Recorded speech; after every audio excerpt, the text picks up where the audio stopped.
Alchemy of Stephen's School. I put it on top of the light so we can see. Now, we'd be able to see a lot better if it was dark, but it's daylight outside. So at nighttime, I could probably get a better picture. But I put this on top of the light to show the translucence and the color. This is my modern works in alchemy.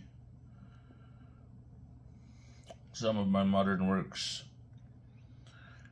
And so I put it on the light. You see, I had to break the glass. I made this in a flask, and then I had to break the flask to get it out of there, and it's still stuck to the glass. But I put it on the light so we can see it better. The color and the translucence, because if we take it off the light, it just looks like this. You can't really see it, or, as well. It doesn't, really can't see it as much without the light shining through it, having the light shining through it. So maybe later tonight when it's dark and pitch black, I could turn the light on and get another look at it maybe. But I made this in my alchemy experiment, and I broke the glass to get access to the material.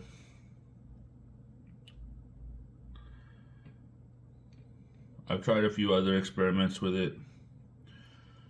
It's very interesting stuff.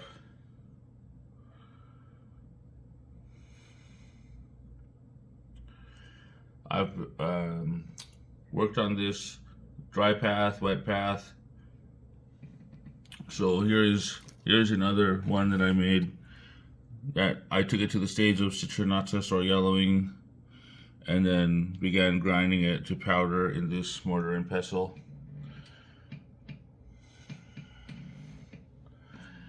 If I had another glass mortar and pestle, I would try grinding some of this one to see what it looks like, because researching alchemy and stones made by alchemists, they describe different colors, but they also describe different works: dry path works, wet path works. So right here we see two different colors already.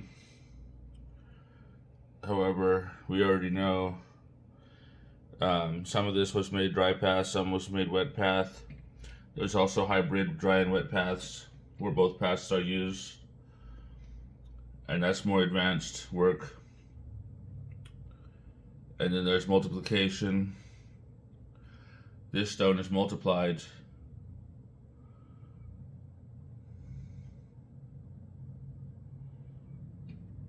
And it's very pretty.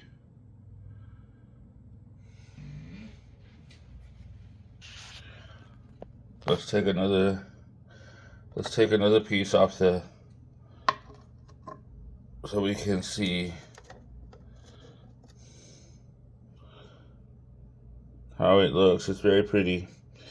And you can see my glass flask is still stuck to it, cracked and broken. This big chunk, you see the glass cracked and broken where I busted it with a hammer.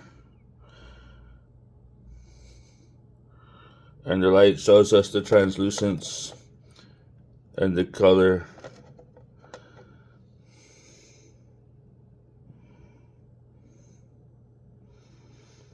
This one still has the broken glass stuck to it. You see, it's stuck to the broken flask. Look how pretty. This is my alchemy work.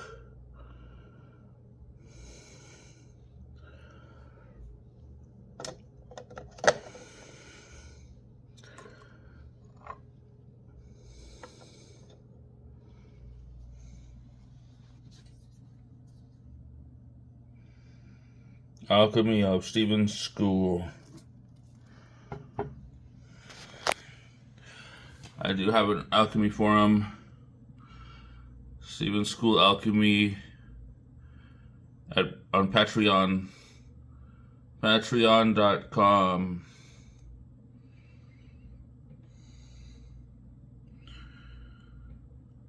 I would call this red sulfur before I would call it red mercury. And the reason why is because it is in a solid, dry, earthy form. There you can see the broken flask. I want to show something else. Here in liquid form, it looks like the glass is dusty. If I had 3 hands, I could wipe it off better. But let's take a look. Because I have it in dry form and liquid form.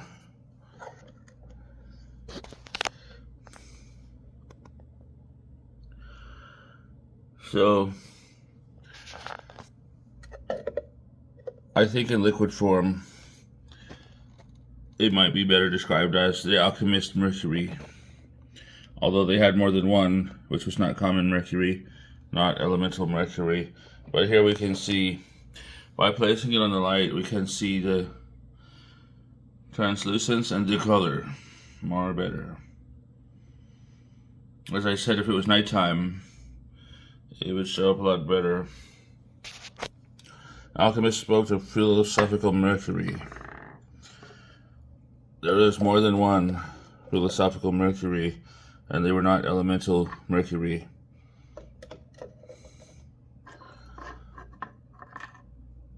So red mercury in alchemy is not elemental mercury. It's, in alchemy, the word mercury is a philosophical thing. It means something having a liquid. It's a liquid. It has a watery aspect to it. It's not in dry form. Like in dry form, an alchemical substance in dry form might be called a sulfur or even a salt. Salpetre, saltstone. Salt is the body in alchemy.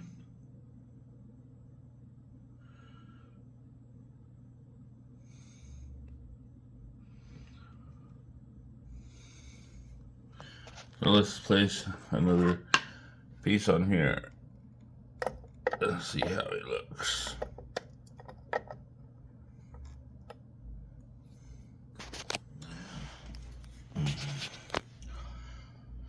So in alchemy, if you had water, for example, ordinary water in an alchemy experiment, the water would be the philosophical mercury, not real elemental mercury, because it is wet liquid and it flows like mercury.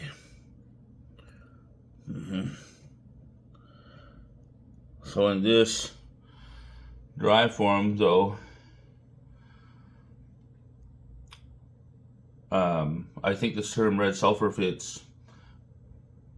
And in wet form is wet mercury, is the philosophical mercury. So red mercury, philosophic.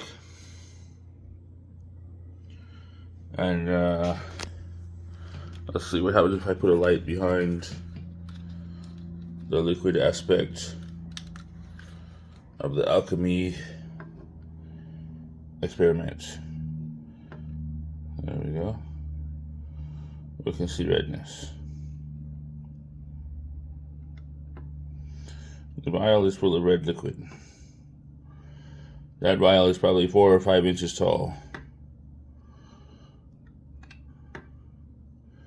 It's probably an inch thick or better.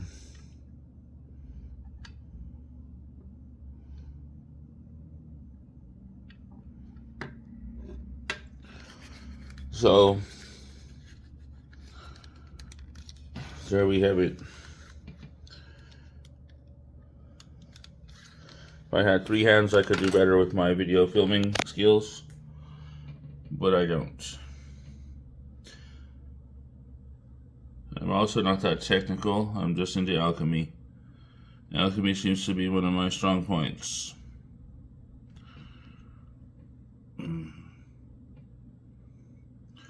This is Alchemy of Stephen's School. Do not try this at home, not for consumption. Thank you for watching, and have a nice day.